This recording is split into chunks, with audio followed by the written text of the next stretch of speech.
ਵੱਧਦਾ ਹੈ ਖੇਡਦਾ ਹੈ ਝੂਲਦਾ ਉਛਲਦਾ ਹੈ ਦੌੜਦਾ ਕਦੇ ਕਦੇ ਦੌੜ ਕਰਾਉਂਦਾ ਹੈ ਅੱਗੇ ਅੱਗੇ ਵੱਧਦਾ ਹੈ ਇੰਡੀਆ ਅਮੂਲ ਦੁੱਧ ਪੀਂਦਾ ਹੈ ਇੰਡੀਆ।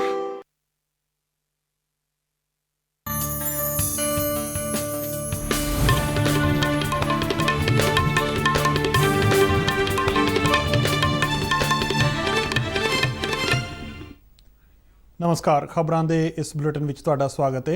मैं हाँ जसप्रीत सिंह। पहला पेश ने चोणवीं खबरां। कोला मंत्रालय ने स्पष्ट किया कि देश में बिजली उत्पादन लई कोले का भंडार लोड़ींदी मात्रा में उपलब्ध है। केंद्रीय ऊर्जा मंत्री RK सिंह ने कहा कि बिजली की सप्लाई में किसी भी तरह का अड़िक्का नहीं आउण दिता जाएगा।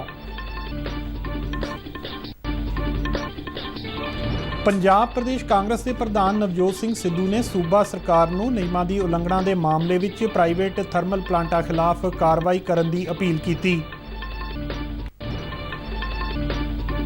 भारत और चीन विचाले LAC ते शांति की बहाली लई 13वें गेड़ की कमांडर पद्धर की फौजी गलबात मोल्दो विच जारी।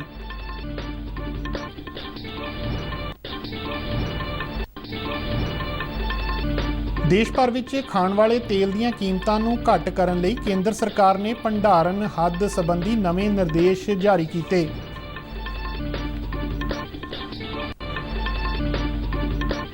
आज़ादी का अमृत महोत्सव तहत उत्तर प्रदेश के रामपुर में 16 तो 25 अक्तूबर तक हुनर हाट लगाई जाएगी। ते हुण खबरां विस्तार नाल।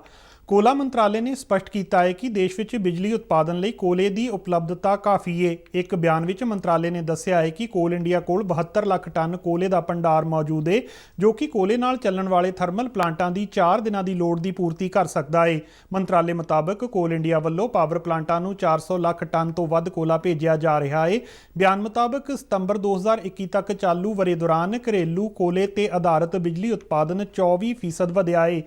पावर प्लांटां विच कोले की मांग रोज़ाना औसतन 18.5 लाख टन तक पहुँच गई है, जबकि प्रतिदिन कोले की सप्लाई 17.5 लाख टन है। केंद्रीय बिजली और नविआउणयोग ऊर्जा मंत्री RK सिंह ने कहा कि कोले के भंडार की लगातार निगरानी और देश भर में कोले की पूर्ति निर्विघन ढंग नाल की जा रही है। उन्होंने भरोसा दिता कि देश में बिजली की कोई कमी नहीं और ना ही भविख में होण दिती जाएगी। उन्होंने स्पष्ट किया कि बिजली की सप्लाई में किसी भी तरह का अड़िक्का पैदा होने का बिल्कुल भी खतरा नहीं है। सारे चाहा जा रहा है कि जितने पावर की आवश्यकता होगी उतना पावर हम सप्लाई करेंगे। आज भी हमारे पास कुछ रिजर्व है, 4.5 दिन का रिजर्व हमारे पास कोयले का है। तो ये कहना कि हाँ साहब से जितने कोयले की जरूरत थी उतना नहीं है, ये निर्मूल है, भ्रामक है। आपको जितना चाहिए पावर आप रिक्वेशन कीजिए, वो पावर मिलेगा। पंजाब प्रदेश कांग्रेस के प्रधान नवजोत सिंह सिद्धू ने सूबा सरकार नूं नियमां की उलंघना के मामले में प्राइवेट थर्मल प्लांटां खिलाफ कार्रवाई करने की अपील की है। सिद्धू ने ट्वीट करदिआं कहा कि पंजाब विचले प्राइवेट थर्मल प्लांटां वल्लों घरेलू खपतकारां लई बिजली सप्लाई लई घट्टो घट्ट 30 दिन का कोला भंडार नहीं रखा गया, जो कि पूरी तरह नियमां की उलंघना है। उन्होंने कहा कि सोलर PPA ते कार्रवाई करने का समा आ गया है और रूफटॉप सोलर नूं ग्रिड नाल जोड़ना चाहिए है। प्राइवेट बिजली कंपनियां नाल कीते गए समझौते पंजाब की सियासत विच पिछले काफ़ी समय तो चर्चा का विषय बने हुए ने।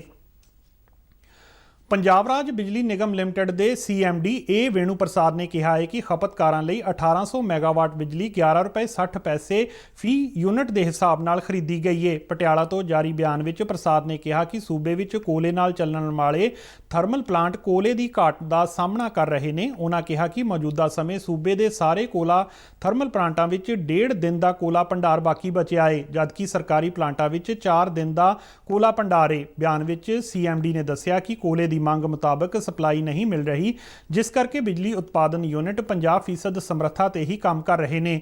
बयान में यह दस्सिया गया है कि मुख्यमंत्री चरणजीत सिंह चन्नी वालों की गई दखल अंदाजी सदका कोला रेकां की लोडिंग विच सुधार होया है। इस स्थिति के चलदियां लोड़ मुताबक 2 तो 3 घंटे के बिजली कट लगाए जा सकते हैं। बिजली महकमे ने खपतकारां नूं संजम नाल बिजली वरतण की अपील की है। ਪੂਰਬੀ ਲਦਾਖ ਵਿੱਚ ਅਸਲ ਕੰਟਰੋਲ ਰੇਖਾ ਤੇ ਸ਼ਾਂਤੀ ਬਹਾਲੀ ਲਈ ਭਾਰਤ ਅਤੇ ਚੀਨ ਵਿਚਾਲੇ ਉੱਚ ਪੱਧਰੀ ਫੌਜੀ ਗੱਲਬਾਤ ਦਾ 13ਵਾਂ ਗੇੜ ਜਾਰੀ ਹੈ। ਮੀਟਿੰਗ ਦੌਰਾਨ ਭਾਰਤ ਤਣਾਅ ਵਾਲੇ ਹੋਰਨਾਂ ਟਿਕਾਣਿਆਂ ਤੋਂ ਚੀਨੀ ਫੌਜ ਦੀ ਪੂਰੀ ਤਰ੍ਹਾਂ ਨਾਲ ਵਾਪਸੀ ਤੇ ਜ਼ੋਰ ਦੇ ਰਿਹਾ ਹੈ। ਇਸ ਤੋਂ ਇਲਾਵਾ ਮੰਨਿਆ ਜਾ ਰਿਹਾ ਹੈ ਕਿ ਇਸ ਗੇੜ ਦੌਰਾਨ ਡੇਪਸਾਂਗ ਅਤੇ ਦੇਮਚੌਕ ਦੇ ਮੁੱਦੇ ਤੇ ਵੀ ਚਰਚਾ ਕੀਤੇ ਜਾਣ ਦੀ ਸੰਭਾਵਨਾ ਹੈ। ਭਾਰਤ ਅਤੇ ਚੀਨ ਵਿਚਾਲੇ ਫੌਜੀ ਪੱਧਰ ਦੀ ਗੱਲਬਾਤ ਅੱਜ ਅਸਲ ਕੰਟਰੋਲ ਰੇਖਾ ਨੇੜੇ ਮੋਲਦੋ ਵਿੱਚ ਹੋ ਰਹੀ ਹੈ। ਪੂਰਬੀ ਲਦਾਖ ਦੇ ਬਾਕੀ ਖੇਤਰਾਂ ਤੋਂ ਫੌਜਾਂ ਹਟਾਉਣ ਬਾਰੇ ਵਿਚਾਰ ਵਟਾਂਦਰਾ ਕਰਨ ਲਈ 2 ਮਹੀਨੇ ਬਾਅਦ ਭਾਰਤੀ ਫੌਜ ਅਤੇ ਚੀਨ ਦੀ ਪੀਪਲਜ਼ ਲਿਬਰੇਸ਼ਨ ਆਰਮੀ ਵਿਚਾਲੇ ਇਹ ਗੱਲਬਾਤ ਹੋ ਰਹੀ ਹੈ। ਦੋਵੇਂ ਧਿਰਾਂ ਵਿਚਾਲੇ ਇਸ ਤੋਂ ਪਹਿਲਾਂ ਆਖਰੀ ਗੱਲਬਾਤ 31 ਜੁਲਾਈ ਨੂੰ ਹੋਈ ਸੀ, ਜਿਹੜੀ ਤਕਰੀਬਨ 9 ਘੰਟੇ ਚੱਲੀ ਸੀ। ਦੋਵਾਂ ਧਿਰਾਂ ਵਿਚਾਲੇ LAC ਤੇ ਫੌਜੀ ਤਣਾਅ ਅਪ੍ਰੈਲ 2020 ਤੋਂ ਬਣਿਆ ਹੋਇਆ ਹੈ। ਗਲਵਾਨ ਘਾਟੀ ਦੇ ਖੂਨੀ ਟਕਰਾਅ ਤੋਂ ਇਲਾਵਾ ਅਸਲ ਕੰਟਰੋਲ ਰੇਖਾ ਤੇ ਸ਼ਾਂਤੀ ਬਰਕਰਾਰ ਰੱਖਣ ਲਈ 12 ਗੇੜਾਂ ਤਹਿਤ ਹੋ ਚੁੱਕੀ ਗੱਲਬਾਤ ਦੇ ਸਾਰਥਕ ਨਤੀਜੇ ਸਾਹਮਣੇ ਆਏ ਨੇ। 13ਵੇਂ ਗੇੜ ਦੀ ਗੱਲਬਾਤ ਦੌਰਾਨ PLA ਦੇ ਨਵੇਂ ਨਿਯੁਕਤ ਕੀਤੇ ਗਏ ਪੱਛਮੀ ਥੀਏਟਰ ਕਮਾਂਡਰ ਜਨਰਲ ਵਾਂਗ ਹੇਜੀਆਂਗ ਚੀਨ ਦਾ ਪੱਖ ਰੱਖ ਰਹੇ ਨੇ, ਜਦਕਿ ਭਾਰਤੀ ਵਫਦ ਦੀ ਅਗਵਾਈ ਫਾਇਰ ਐਂਡ ਫਿਊਰੀ ਕੋਰ ਦੇ GOC PJK ਮੈਨਨ ਕਰ ਰਹੇ ਨੇ। ਜ਼ਿਕਰਯੋਗ ਹੈ ਕਿ 14 ਜੁਲਾਈ ਨੂੰ ਵਿਦੇਸ਼ ਮੰਤਰੀ ਡਾਕਟਰ S ਜੈਸ਼ੰਕਰ ਨੇ ਆਪਣੇ ਚੀਨੀ ਹਮਅਹੁਦਾ ਵਾਂਗ ਯੀ ਨਾਲ ਦੁਵੱਲੀ ਗੱਲਬਾਤ ਕੀਤੀ ਸੀ। ਦੁਸ਼ਾਂਬੇ 'ਚ ਸ਼ੰਘਾਈ ਸਹਿਯੋਗ ਸੰਮੇਲਨ ਦੇ ਵਿਦੇਸ਼ ਮੰਤਰੀਆਂ ਦੀ ਮੀਟਿੰਗ ਤੋਂ ਹਟ ਕੇ ਹੋਈ ਇਸ ਮੁਲਾਕਾਤ 'ਚ LAC ਨੂੰ ਲੈ ਕੇ ਚੱਲ ਰਹੇ ਮੁੱਦੇ ਤੇ ਚਰਚਾ ਹੋਈ ਸੀ। ਡਾਕਟਰ ਜੈਸ਼ੰਕਰ ਨੇ ਕਿਹਾ ਸੀ ਕਿ ਸਥਿਤੀ ਵਿੱਚ ਕਿਸੇ ਵੀ ਹਾਲ 'ਚ ਇੱਕ ਪਾਸੜ ਤਬਦੀਲੀ ਮਨਜ਼ੂਰ ਨਹੀਂ ਹੋਵੇਗੀ। ਉਹਨਾਂ ਕਿਹਾ ਸੀ ਕਿ ਸਰਹੱਦੀ ਖੇਤਰਾਂ 'ਚ ਆਪਸੀ ਸਬੰਧਾਂ ਦੀ ਮਜ਼ਬੂਤੀ ਲਈ ਸ਼ਾਂਤੀ ਅਤੇ ਵਿਵਸਥਾ ਦੀ ਪੂਰੀ ਤਰ੍ਹਾਂ ਨਾਲ ਵਾਪਸੀ ਬਹੁਤ ਜ਼ਰੂਰੀ ਹੈ। ਦੋਵੇਂ ਦੇਸ਼ ਪੈਨਗੋਂਗ ਝੀਲ ਦੇ ਉੱਤਰੀ ਅਤੇ ਦੱਖਣੀ ਕਿਨਾਰਿਆਂ ਤੋਂ ਆਪੋ ਆਪਣੀਆਂ ਫੌਜਾਂ ਅਤੇ ਹਥਿਆਰਾਂ ਨੂੰ ਹਟਾਉਣ ਦੀ ਪ੍ਰਕਿਰਿਆ ਪੂਰੀ ਕਰ ਚੁੱਕੇ ਨੇ, ਪਰ ਟਕਰਾਅ ਵਾਲੀਆਂ ਬਾਕੀ ਥਾਵਾਂ ਤੇ ਫੌਜੀਆਂ ਨੂੰ ਵਾਪਸ ਬੁਲਾਉਣ ਦੀ ਪ੍ਰਕਿਰਿਆ ਅਜੇ ਸ਼ੁਰੂ ਨਹੀਂ ਹੋ ਸਕੀ ਹੈ।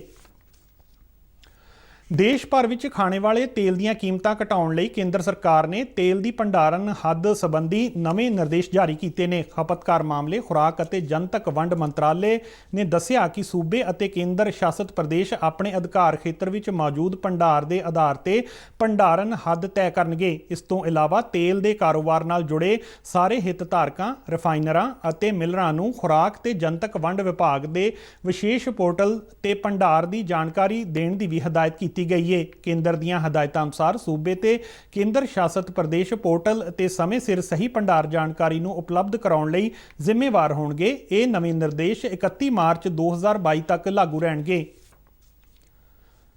ਆਜ਼ਾਦੀ ਕਾ ਅੰਮ੍ਰਿਤ ਮਹਾਉਤਸਵ ਨੂੰ ਸਮਰਪਿਤ ਆਜ਼ਾਦੀ ਕਾ ਸਫ਼ਰ ਤਹਿਤ ਅਸੀਂ ਭਾਰਤ ਦੀ ਆਜ਼ਾਦੀ ਵਿੱਚ ਯੋਗਦਾਨ ਪਾਉਣ ਵਾਲੇ ਵੱਖ-ਵੱਖ ਮੰਨੇ ਪ੍ਰਮੰਨੇ ਅਤੇ ਗੁੰਮਨਾਮ ਆਜ਼ਾਦੀ ਸੰਗਰਾਮੀਆਂ ਦੇ ਜੀਵਨ ਦੇ ਪਹਿਲੂਆਂ ਤੋਂ ਤੁਹਾਨੂੰ ਜਾਣੂ ਕਰਵਾਉਂਦੇ ਹਾਂ। ਇਸ ਤੋਂ ਇਲਾਵਾ ਆਜ਼ਾਦੀ ਦੇ ਸੰਘਰਸ਼ ਨਾਲ ਜੁੜੀਆਂ ਹੋਰ ਗਤੀਵਿਧੀਆਂ ਬਾਰੇ ਵੀ ਦੱਸਦੇ ਹਾਂ। ਅੱਜ ਦੀ ਕੜੀ ਵਿੱਚ ਅਸੀਂ ਮਹਾਨ ਸੁਤੰਤਰਤਾ ਸੈਨਾਨੀਆਂ ਬਦਰੁਦੀਨ ਤੈਬਜੀ ਅਤੇ ਕੁਸ਼ਲ ਕੁਮਰ ਬਾਰੇ ਦੱਸਾਂਗੇ। ਪੇਸ਼ ਹੈ ਇੱਕ ਰਿਪੋਰਟ।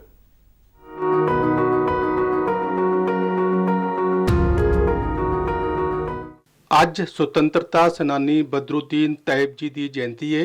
ਉਹਨਾਂ ਦਾ ਜਨਮ 10 ਅਕਤੂਬਰ 1844 ਨੂੰ ਬੰਬਈ ਵਿੱਚ ਹੋਇਆ ਸੀ। ਤੈਬ ਜੀ ਇੰਡੀਅਨ ਨੈਸ਼ਨਲ ਕਾਂਗਰਸ ਦੇ ਸੰਸਥਾਪਕ ਮੈਂਬਰ ਸਨ। ਉਹ ਕਾਂਗਰਸ ਦੇ ਤੀਜੇ ਪ੍ਰਧਾਨ ਰਹੇ। ਉਹਨਾਂ ਦਾ ਕਾਰਜਕਾਲ 1887 ਤੋਂ 1888 ਤੱਕ ਰਿਹਾ। ਤੈਬ ਜੀ ਦੀ ਸਿੱਖਿਆ ਯੂਰਪ ਵਿੱਚ ਹੋਈ। ਉਹ ਦਸੰਬਰ 1867 ਵਿੱਚ ਭਾਰਤ ਪਰਤੇ ਅਤੇ ਬੰਬਈ ਹਾਈ ਕੋਰਟ ਵਿੱਚ ਉਹ ਪਹਿਲੇ ਭਾਰਤੀ ਬੈਰਿਸਟਰ ਬਣੇ। ਉਸ ਵੇਲੇ ਅਦਾਲਤਾਂ ਵਿੱਚ ਕੋਈ ਭਾਰਤੀ ਜੱਜ ਜਾਂ ਵਕੀਲ ਨਹੀਂ ਹੁੰਦਾ ਸੀ। ਬੰਬਈ ਹਾਈ ਕੋਰਟ ਦੇ ਜੱਜ ਦੇ ਰੂਪ ਵਿੱਚ ਉਹ ਹਿੰਮਤ ਅਤੇ ਨਿਰਪੱਖਤਾ ਲਈ ਪ੍ਰਸਿੱਧ ਹੋਏ, ਜਿਸ ਦਾ ਸਬੂਤ 1897 ਵਿੱਚ ਰਾਜ ਧਰੋਹ ਦੇ ਮੁਕੱਦਮੇ 'ਚ ਬਾਲ ਗੰਗਾਧਰ ਤਿਲਕ ਨੂੰ ਮਿਲੀ ਜ਼ਮਾਨਤ ਸੀ, ਜਦਕਿ ਉਹਨਾਂ ਤੋਂ ਪਹਿਲਾਂ ਦੇ ਜੱਜਾਂ ਨੇ ਤਿਲਕ ਦੀ ਜ਼ਮਾਨਤ ਅਰਜ਼ੀ ਨੂੰ 3 ਵਾਰ ਖਾਰਿਜ ਕਰ ਦਿੱਤਾ ਸੀ। ਉਹਨਾਂ ਦੀ ਵਕਾਲਤ ਦਾ ਲੋਹਾ ਗਾਂਧੀ ਜੀ ਵੀ ਮੰਨਦੇ ਸਨ। ਉਹਨਾਂ ਇੱਕ ਵਾਰ ਮੰਨਿਆ ਸੀ ਕਿ ਉਹਨਾਂ ਵਿੱਚ ਫਿਰੋਜ਼ ਸ਼ਾਹ ਮਹਿਤਾ ਅਤੇ ਬਦਰੁਦੀਨ ਤੈਬ ਜੀ ਵਰਗੇ ਵਕੀਲਾਂ ਦੇ ਗੁਣ ਨਹੀਂ ਨੇ। ਤੈਬ ਜੀ ਨੂੰ ਕਈ ਕਾਨੂੰਨ ਜ਼ੁਬਾਨੀ ਯਾਦ ਸਨ।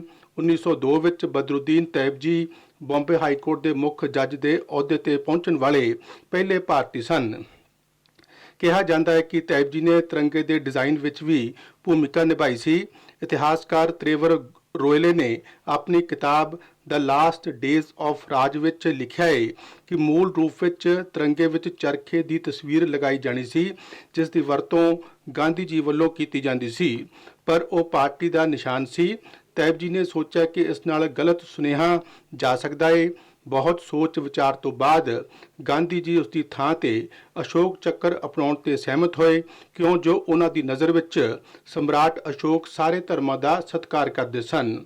ਉਸ ਤੋਂ ਬਾਅਦ ਇੱਕ ਰਾਤ ਵਿੱਚ ਤਿਆਰ ਕਰਕੇ ਜਵਾਹਰ ਲਾਲ ਨਹਿਰੂ ਦੀ ਕਾਰ ਤੇ ਜਿਹੜਾ ਝੰਡਾ ਲਗਾਇਆ ਗਿਆ ਸੀ, ਉਸ ਨੂੰ ਤੈਬ ਜੀ ਦੀ ਪਤਨੀ ਸੁਰਈਆ ਨੇ ਵਿਸ਼ੇਸ਼ ਤੌਰ ਤੇ ਬਣਾਇਆ ਸੀ। ਇਸ ਝੰਡੇ ਨੂੰ 22 ਜੁਲਾਈ 1947 ਨੂੰ ਸੰਵਿਧਾਨ ਸਭਾ ਦੀ ਮੀਟਿੰਗ ਦੌਰਾਨ ਪੇਸ਼ ਕੀਤਾ ਗਿਆ, ਜਿਸ ਨੂੰ ਸਭਨਾਂ ਨੇ ਸਵੀਕਾਰ ਕੀਤਾ ਅਤੇ ਆਪਣੀ ਰਜ਼ਾਮੰਦੀ ਪ੍ਰਗਟਾਈ। 15 ਅਗਸਤ 1947 ਨੂੰ ਇਹ ਭਾਰਤ ਦਾ ਅਧਿਕਾਰਤ ਝੰਡਾ ਬਣ ਗਿਆ। ਭਾਰਤ ਦੇ ਇਸ ਮਹਾਨ ਸੈਨਾਨੀ, ਕੌਮੀ ਝੰਡੇ ਦੇ ਡਿਜ਼ਾਈਨਰ ਅਤੇ ਕਾਨੂੰਨ ਦੇ ਮਾਹਰ ਦਾ ਦੇਹਾਂਤ 26 ਅਗਸਤ 1906 ਨੂੰ ਬਰਤਾਨੀਆ ਵਿੱਚ ਦਿਲ ਦਾ ਦੌਰਾ ਪੈਣ ਨਾਲ ਹੋਇਆ ਸੀ।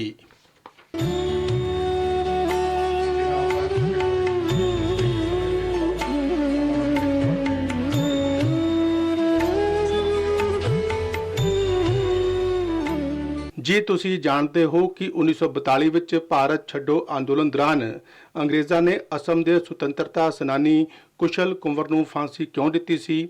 ਉਹਨਾਂ ਤੇ ਅਸਮ ਵਿੱਚ ਬਰਤਾਨਵੀ ਫੌਜੀਆਂ ਨੂੰ ਲੈ ਕੇ ਜਾ ਰਹੀ ਗੱਡੀ ਨੂੰ ਪਟੜੀ ਤੋਂ ਲਾਉਣ ਦੇ ਦੋਸ਼ ਲਗਾਏ ਗਏ ਸਨ। 10 ਅਕਤੂਬਰ 1942 ਨੂੰ ਰਾਤ 1:52 ਤੇ ਜਦੋਂ ਟ੍ਰੇਨ ਪਟੜੀ ਤੋਂ ਉਤਰੀ ਤਾਂ ਉਹ ਗੋਲਾਘਾਟ ਜ਼ਿਲ੍ਹੇ ਵਿੱਚ ਸਰੂਪਾਥਰ ਰੇਲਵੇ ਸਟੇਸ਼ਨ ਤੋਂ ਤਕਰੀਬਨ 1 ਕਿਲੋਮੀਟਰ ਦੀ ਦੂਰੀ ਤੇ ਸਨ। ਗਵਾਹਾਂ ਦੇ ਅਨੁਸਾਰ ਇਸ ਦੁਰਘਟਨਾ 'ਚ ਤਕਰੀਬਨ 1000 ਬਰਤਾਨਵੀ ਫੌਜੀ ਮਾਰੇ ਗਏ ਸਨ। ਦੁਰਘਟਨਾ ਤੋਂ ਫੌਰਨ ਬਾਅਦ ਪੁਲਿਸ ਅਤੇ ਫੌਜ ਦੇ ਜਵਾਨਾਂ ਨੇ ਇਲਾਕੇ ਨੂੰ ਘੇਰ ਲਿਆ, ਜਿਸ ਮਗਰੋਂ ਇਲਾਕੇ ਵਿੱਚ ਜ਼ਬਰਦਸਤ ਅਤਿਆਚਾਰ ਅਤੇ ਗ੍ਰਿਫਤਾਰੀਆਂ ਦਾ ਦੌਰ ਚੱਲਿਆ। ਇਸ ਦੁਰਘਟਨਾ ਦੇ ਸਿਲਸਿਲੇ ਵਿੱਚ ਕਈ ਸੁਤੰਤਰਤਾ ਸੈਨਾਨੀਆਂ ਨੂੰ ਗ੍ਰਿਫਤਾਰ ਕਰਕੇ ਜੇਲ੍ਹ ਭੇਜ ਦਿੱਤਾ ਗਿਆ। ਉਸ ਦੌਰਾਨ ਕੁਸ਼ਲ ਕੁੰਵਰ ਨੂੰ ਲੋਕਾਂ ਨੇ ਅੰਡਰਗਰਾਉਂਡ ਹੋਣ ਦੀ ਸਲਾਹ ਦਿੱਤੀ, ਪਰ ਉਹਨਾਂ ਨੇ ਮਨਾ ਕਰ ਦਿੱਤਾ, ਕਿਉਂ ਜੋ ਕੁੰਵਰ ਗੋਲਾਘਾਟ ਜ਼ਿਲ੍ਹਾ ਕਾਂਗਰਸ ਕਮੇਟੀ ਦੇ ਪ੍ਰਮੁੱਖ ਆਗੂ ਸਨ। ਇਸ ਲਈ ਉਹਨਾਂ ਨੂੰ ਵੀ ਫਸਾ ਦਿੱਤਾ ਗਿਆ ਅਤੇ 43 ਲੋਕਾਂ ਨਾਲ ਗ੍ਰਿਫਤਾਰ ਕਰ ਲਿਆ ਗਿਆ। ਵਿਚਾਰ ਅਧੀਨ ਕੈਦੀ ਦੇ ਤੌਰ ਤੇ ਉਹਨਾਂ ਨੂੰ ਜੋਰਹਾਟ ਜੇਲ੍ਹ ਵਿੱਚ 120 ਦਿਨ ਰੱਖਿਆ ਗਿਆ। ਇਸ ਤੋਂ ਇਲਾਵਾ ਉਹਨਾਂ ਨੂੰ 100 ਦਿਨ ਇਕਾਂਤ ਕੋਠੜੀ ਵਿੱਚ ਕੈਦ ਰੱਖਿਆ ਗਿਆ। ਇਸ ਤੋਂ ਬਾਅਦ ਉਹਨਾਂ ਨੂੰ 15 ਜੂਨ 1943 ਨੂੰ ਅੰਗਰੇਜ਼ਾਂ ਨੇ ਫਾਂਸੀ ਦੇ ਦਿੱਤੀ।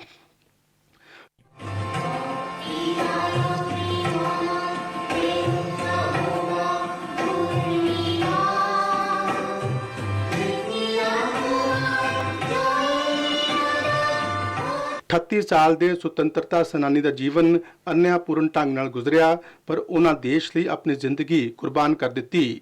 2016 ਵਿੱਚ ਅਸਮ ਸਰਕਾਰ ਨੇ ਸਰੂਪਾਥਰ ਦੇ ਨੇੜੇ ਬਲੀਜਾਨ ਵਿੱਚ ਸ਼ਹੀਦ ਦੇ ਘਰ ਨੂੰ ਸੰਭਾਲ ਕੇ ਰੱਖਣ ਦਾ ਫੈਸਲਾ ਕੀਤਾ।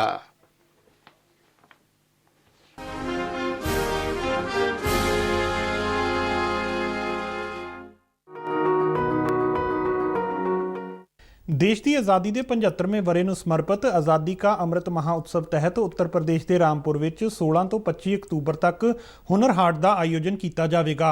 घट गिणती मामलों बारे मंत्री मुख्तार अब्बास नकवी ने कहा कि 30 सूबियां ते केंद्र शासित प्रदेशों के कारीगरां अते शिल्पकारां वल्लों तैयार कीतियां गईयां वस्तां नूं हुनर हाट विच प्रदर्शित किया जाएगा। उन्होंने कहा कि समुचे देश विच लगाईयां जाण वालीआं हुनर हाटां विच विश्वकर्मा वाटिका विशेष खिच दा केंद्र होवेगी। नकवी ने कहा कि सरकार दीआं अजिहियां पहलकदमियां सदका देश की रवायती कला अते शिल्प नूं संभालण दे नाल-नाल प्रफुल्लित किया जा सकेगा। उन्होंने कहा कि हुनर हाट के जरिए लोकल लई वोकल के सद्दे नूं भी मजबूत किया जा रहा है अते इस बार के आयोजन का विषा बेस्ट फ्रॉम वेस्ट निर्धारित किया गया है। इस तो इलावा हुनर हाट विच विलखण ढंग नाल आज़ादी घुलाटियां अते उन्हां दे योगदान बारे भी एक विशेष प्रदर्शनी लगाई जाएगी। रामपुर तो बाद चंडीगढ़ सने देश के ਵੱਖ-ਵੱਖ शहरों में हुनर हाट लगाई जाएगी। देश भर के छोटे ਅਤੇ ਮੱਧਵਰਗੀ किसानों की आर्थिक स्थिति ਨੂੰ ਮਜ਼ਬੂਤ ਕਰਨ ਅਤੇ ਆਮਦਨ ਨੂੰ ਦੁੱਗਣਾ ਕਰਨ ਦੇ ਮਕਸਦ ਨਾਲ ਪ੍ਰਧਾਨ ਮੰਤਰੀ ਨਰਿੰਦਰ ਮੋਦੀ ਨੇ किसान सम्मान निधि योजना की शुरुआत की सी। इस योजना तहत 5 एकड़ तक की जमीन की मालकी वाले किसानों को हर वरे 6000 रुपए 3 किश्तां विच आर्थिक मदद वजों दिते जाते हैं। कोविड-19 कारण लॉकडाउन दौरान भी किसान सम्मान निधि योजना ने छोटे ते दरमियाने किसानों की लोड़ वेले बांह फड़ी अते बिजाई अते वाढी समय 2-2 हज़ार रुपए सीधे उन्हां दे बैंक खातियां विच पा के माली मदद की गई।